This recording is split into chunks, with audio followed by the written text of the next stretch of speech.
I arrived at the family gathering I had paid for, but the place was empty. My mom laughed and said it was yesterday. We saved you some leftovers. I didn't respond, but days later the police spoke for me. That evening I showed up right on time for the family gathering I'd arranged. From the moment I pulled into the parking lot, something felt off. There were no familiar cars, no sounds of laughter, no cousins running around. I thought back to my mother's message from 2 weeks ago, Friday, 7 p.m. at Motto's. Can't wait to see you all. I arrived at 7:02 p.m. as usual, thinking everything was fine. The lobby was quiet, filled with soft jazz and the clink of distant glasses, like the party was happening somewhere out of sight. But when I reached the private room I'd reserved, the door was shut, the lights dim. A receptionist glanced up and asked, "Can I help you, sir?" I answered, "Yes, the private room for the Thompson Group." She checked her list, looking a little puzzled. "That was yesterday, wasn't it?" "No," I said firmly, certain of the date and the deposit I'd made. She tilted her head and replied, "Sir, there were 16 people here yesterday, big cake, place cards. Your mother was here. Are you sure you're not mistaken?" I let out a hollow, awkward laugh. The receptionist shifted uncomfortably and suggested I call someone. I was already dialing. After a couple of rings, my mother answered, sounding too casual. "Hi, honey, everything okay?" I asked, "Where is everyone?" Pause. Then her light, airy laugh, the one she used when she messed up and didn't want to admit it. "Oh, sweetie, it was yesterday. We thought you weren't coming, so we sent you the leftovers." I froze. "What?" I said, stunned. Without hanging up, I ended the call. No one else reached out. Moments later, Tina texted, "Dude, seriously, you missed out. Classic. Don't worry, we saved you a roll." My hand trembled, whether from cold or anger, I wasn't sure. The receptionist just shrugged. "They came, they ate, they left," she said. "Seemed like they had a good time. Like they always do when you're not there." I walked out. No calls, no yelling, no messages in the family chat. I just sat in my car with the engine off, staring at my reflection in the windshield. I thought about the bill, my car payment, the 10 unread confirmations I'd sent my mom, the message they all knew about, and chose to ignore. This wasn't the first time they'd left me out. It was just the first time they hadn't bothered to hide it. And tomorrow I would finally decide what to do. I was always the extra, the afterthought. Ever since we were kids, Tina was the golden girl, brilliant if only she had a little push. Meanwhile, I was the one who supposedly didn't need much. That was their unspoken rule. Don't waste love on me, I'd manage on my own. I still remember landing my first real job, calling my mom, proud and excited. Instead of congratulations, she said, "Great, now you can help your sister with rent." And just like that, it started. 1 month turned into a year. Then it was her bills, dental surgery, car insurance, even books for a nursing program she dropped after 1 semester, never paying me back. I kept helping because I thought that's what family did. But love in our family only flowed one way. Every time I spoke up about what I'd done, they'd dismiss me with, "Stop being so transactional, we're family. Tina's going through a rough patch. You have it easier, so why keep track?" It wasn't about counting favors, it was about them refusing to see how much it cost me. I remember 2 years ago, wiring $600 for Tina's emergency vet bill. That same night, she posted photos on Instagram. New shoes, fresh nails, a man's hand raising a champagne glass. When I showed it to Mom, she just smirked and said, "People get so petty about money." Petty? Even though I paid their property taxes last winter when Dad forgot and the county sent a warning. Even though I covered Tina's credit card minimums for 6 months while barely staying afloat myself. One Christmas, I drained my savings to buy everyone thoughtful gifts. And what did they give me? A framed family photo. One I wasn't even in. But none of it compared to what happened 6 months ago. I was staying at my parents' house for the weekend, having just bailed Tina out of yet another jam, $1,200 after she overdrew her account. Late at night, heading downstairs for a glass of water, I heard voices from the living room. "Tina's obsessed with playing the victim. It's pathetic," someone said. "I know, he acts like a hero just because he pays the bills," my mother laughed. Then my father added, "Let him pay, it's not like he'll ever find a wife. Might as well be good for something." I froze in the hallway. Tina chimed in, mocking, "He thinks we'd fall apart without him. Please, if he disappeared tomorrow, I wouldn't even notice." I stood there in the dark, silent, unable to walk in or walk away. I went back to bed and stared at the ceiling. The next morning, Mom made pancakes like nothing happened. After that, I stopped sending money. For about 2 weeks, nothing. Then Tina texted, "I need help with rent. I'll pay you back, I swear." I didn't answer. 2 days later, Mom called. "Tina's behind on bills. You know how sensitive she is. Why are you being so cold?" I finally told her, "I can't keep doing this anymore." Mom shot back, "If you're going to punish us for raising you, maybe we shouldn't have bothered." Those words cut deeper than I could admit, and later that same day I sent the money. And yet, after all that, they went ahead and held a family dinner without me. A dinner I had booked, paid for, and confirmed. When I called Mom to ask where they were, she casually said, "Oh, that was yesterday. We'll save you some leftovers." Leftovers, as if I were a stray, not a son, not a brother, but a walking wallet with arms. That night, I sat in my car outside of Mateo's for what felt like hours. I didn't cry. I didn't scream. I just sat there, thick with silence, replaying every time I had been the good one and what it had cost me. And I made a decision. Tomorrow I'd stop being the good one. They would learn what it felt like when I finally stepped out of the role they'd assigned me. I knew exactly where to begin. I didn't sleep that night, not out of sadness or rage but because I was doing the math. That dinner at Mateo's had cost me $1,740. 16 people, appetizers, custom menu, and extra charges for Tina's vegan option and Aunt Mary's wine allergy. They'd forgotten me deliberately, knowing full well I expected to be there. The next morning I sent a message in the family group chat. Meet at Mom's house today at 7 p.m. I have something for you. As usual, no one asked what it was about. Typical. At 6:58 p.m., I arrived at my parents' house.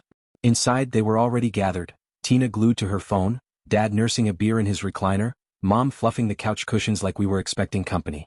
When she saw me she smiled. "Hi honey, we weren't sure if you were still mad." I said nothing. Tina, wearing that fake, practiced look of sympathy, chimed in, "We didn't mean to hurt you.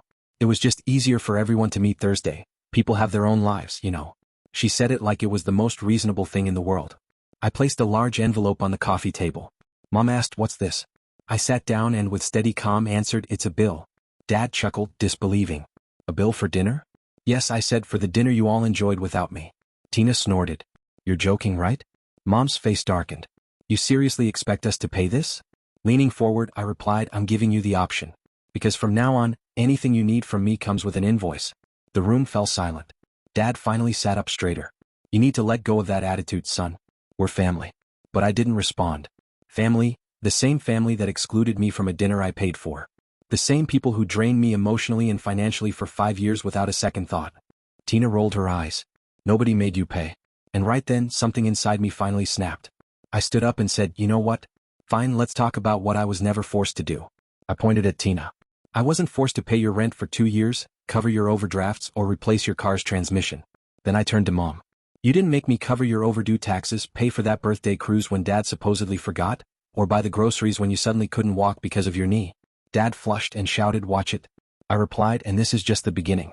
I pulled a printed list from my pocket and said, "I know you don't want to hear this, but I've had to live it." I placed a folder on the table and said, "Here's the documentation." Dad stared, "What's this now?" I smiled.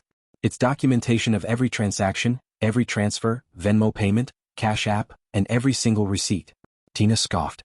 "Wow, you really are crazy." In a cold, calm voice I replied, "I'm protected. This morning I filed a fraud report. All of this," touching the folder, "is already in the system." Mom's voice dropped to a whisper. "What are you talking about?" I looked at her steadily and said, "Last week I found out someone used my name to open a new credit card, the same one that paid for a new iPhone and a spa package that you, Tina, posted as a gift from a friend." Tina froze. "I called the credit card company, and they're investigating it as identity theft. The address they gave me matches yours." Tina stood up, demanding, "Are you kidding me?" I answered, "No. And if you think I won't press charges, think again." Mom hissed, "Try it." The room erupted. Tina screamed and Dad snapped, "You're pathetic. You want me to send your own sister to jail? You want me to keep being the idiot forever?" I stood firm. Mom burst into tears, "You're destroying this family." I walked towards the door with determination and said, "I'm saving myself from all of this." Just before I left, someone spoke up for the first time. My cousin Luke, always so quiet at family gatherings, spoke softly, "I'd like to pay my share," referring to the dinner. "It's only fair." Everyone was stunned. He added, "I know I should have said something earlier, but they plan to exclude you from the start." I was there when they joked about it. Someone muttered, "You're being overly dramatic." Luke replied, "Sorry." I looked at him and for the first time that night, gave him a grateful smile. Then I left. They thought they could manipulate me forever, but they forgot something. Even those who stay silent eventually speak. And when they do, they don't whisper. The next morning we called the police. At 8:17 a.m. my phone rang. It was a private number. I answered, "Daniel Thompson. This is Officer Reynolds from the local police department. We're following up on a financial fraud report related to a credit card issued in your name. The billing address matches your family's. We'll be going to the property today to take your statement." I stayed silent for a moment before asking, "Do you need me to be there?" "No, you've done your part. We'll handle everything." I stayed silent. Finally, they had opened the door to someone they couldn't deceive with their gaslighting. This time I didn't need to say a word. The police spoke for me. I thought silence would bring peace, but instead, it unleashed chaos. They say that if you remove the keystone from an arch, the entire structure will collapse. I wasn't just that keystone, I was the foundation. And the moment I walked away, their house of cards came crashing down. The police visit didn't go unnoticed. I received a long, frustrated voicemail from my mother, recounting the events.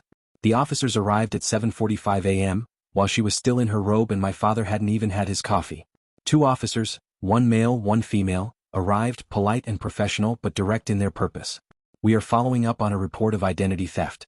A credit card was opened in your son's name, and purchases over $4,000 were made linked to this address. We need to know who had access to that information. My mother's voice trembled as she replied, "There must be a mistake. We are a decent family." They asked to speak with everyone in the house. Mid-conversation, Tina tried to leave, claiming she had to work, but the officers insisted she stay. Within 5 minutes, Tina broke down. "I thought it was just a prank. He always helps. I'm sure he wouldn't mind." But my mother intervened, her voice soft but defensive. "She's under a lot of stress. She didn't mean it." However, it was too late. The officers took note of everything, even asking to see Tina's phone. That's when the situation worsened. They found text messages from Tina telling a friend, "Use my brother's info against him. Treat yourself to a spa day. He's a pushover and won't even notice." It wasn't just fraud, it was a premeditated scheme confirming their suspicions. That same day, I received a call from the detective assigned to the case. "We've gathered enough evidence to proceed with formal charges. Do you wish to proceed officially?" I asked for a day to think it over. That night, my phone flooded with notifications, 27 missed calls and 41 messages. My mother pleaded, "Daniel, we have to talk. It was a mistake. Please, she's your sister." My dad added, "I don't want to ruin her life." Tina sent messages like, "You're selfish. I'm going to lose my job, my apartment. You're hurting yourself and the family." I waited a day and finally called the detective back. "Can we pause the charges at least temporarily?" He agreed but made it clear that the situation hadn't gone away, it was just on hold. That's when my mother took the initiative and called me. Her voice was soft yet sharp. "If you really want to fix things, come home. Let's talk face to face." Against my better judgment, I went. The moment I walked through the door, regret washed over me. Tina was sitting on the sofa, wrapped in a blanket, acting as if she were the victim. My mother took on the role of the concerned matriarch, and my father didn't even bother to get up. They explained, "We just want to heal." I responded, "I understand you're hurt, but this is destroying us as a family." Tina interrupted, her voice breaking. "I never thought you would actually report something like this." "Who does that?" "Someone who's been pushed to the limit," I replied. She moved closer and took my hand. "Let's make this go away. We'll pay what's owed. You don't need the police." Curiously, I asked why. "Before they showed up," I said, "you never offered that option." She pulled her hand back as if I had struck her. Finally, my father spoke. "You're not perfect either. Do you think this makes you a hero?" I looked him in the eye and replied, "It's not about heroism. It's about liberation." That night, I left for good. A week later, I received another call from the detective. "We've received a payment related to the charges, identified as anonymous, but coming from a joint account in your parents' names. Do you wish to proceed with the charges?" After considering it, I answered no. However, I want it on record that if she ever touches anything with my name on it again, charges will be filed. The detective agreed and I hung up. And so, once and for all, I said goodbye to them. No more money, no more guilt, no more entering rooms where I made myself invisible until someone needed me to pay their phone bill. It was a new beginning. 2 weeks later, I moved to another state, a small town with a quiet atmosphere and a kind landlord who charged half the rent I paid before. I began to rebuild my life. My first weekend was spent assembling IKEA furniture while listening to old music, enjoying my freedom and my new reality. I'd barely gone out for fun since college. I found myself buying what I liked at the grocery store and returning home to relax with a coffee and a book, without interruptions or requests for help. For the first time in 10 years, I understood that my only responsibility was to myself. However, 3 weeks into my new life, a handwritten letter arrived with no return address. Inside, a folded piece of paper along with a check. The note read, "I don't expect you to forgive me, but thank you for doing what I never had the courage to do." It was from Luke.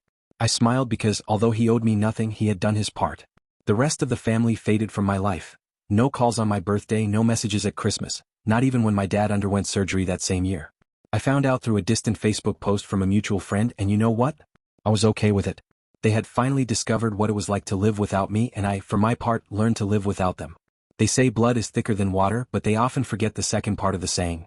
The blood of the covenant is thicker than the water of the womb. In other words, chosen loyalty is more valuable than blood ties, and I learned that the hard way. The last time I saw my family's faces was the day I left that house, carrying that folder and a fire in my chest. Since then, not a word. That absence I once felt as a punishment now feels as vital as air. A few weeks ago, I ran into someone from my hometown, a girl I went to school with. Seeing me in line at the hardware store, she exclaimed, "Weren't you Tina's brother?" I paused, smiled, and replied, "Not anymore." Without hesitation or shame, because I stopped being Tina's brother, the exemplary son, the unconditional backup, or the one who was always there to fill the absence of others. Now I'm just me, and for the first time in 32 years that's enough. They thought I wouldn't survive without them, that eventually I'd come crawling back, desperate for a love disguised as guilt, for control dressed up as closeness. But they were wrong. I don't need those silent Sunday dinners where everyone raises a glass while quietly waiting for a backhanded comment. I don't need phone calls that are really just favors in disguise, or questions about why I changed my number, moved without a trace, or skipped Christmas. Let them wonder. Let them wrestle with my absence, trying to explain it to relatives, neighbors, or even themselves. Because deep down they know, they're the ones who drove me away. And this time I'll never beg to be let back in. The best part? They lost control the moment I stopped asking for love and started demanding respect. People like them, those who weaponize family, get angry when you draw boundaries. And instead of owning up to it, they call you cold, selfish, or broken. But I am none of those things. I simply don't belong to them anymore. As for Tina, no, she didn't lose her job or end up in jail. What she lost was her mask. The entire family knows now. They know how she deceived me, how she laughed at me behind my back while draining me dry. Luke left home. Aunt Carol won't let her near the kids. And Uncle Steve, in a brief phone call, told me I never would have imagined. Tina's name is now a warning at every family gathering. You don't need to come back. I told him the same thing I've learned. It's not about who notices, it's about who survives. And I did. I'm done pretending everything's fine. No more obligatory birthday cards, no more forced hugs at awkward get-togethers, just so mom can drop passive-aggressive comments about how hard it is to hold the family together these days. I don't belong to them anymore, and it's the best decision I've ever made. Now I wake up in peace. I work and keep what I earn. I buy the food I like. I don't apologize for saying no. I don't tense up when my phone rings. I don't hold my breath around people who claim to love me. I am free. Not because they let me go, but because I finally stopped waiting for their permission. Let them keep their leftover dinners. Let them pass my photo around like I'm a ghost. Let them whisper, demand, rewrite the story, and cast me as the villain. I'll keep sleeping soundly because the truth is simple. When they shut that door behind me, I didn't lose a family, they lost me. And that's a debt they'll never repay. Dear listeners, don't forget to like, share, and subscribe.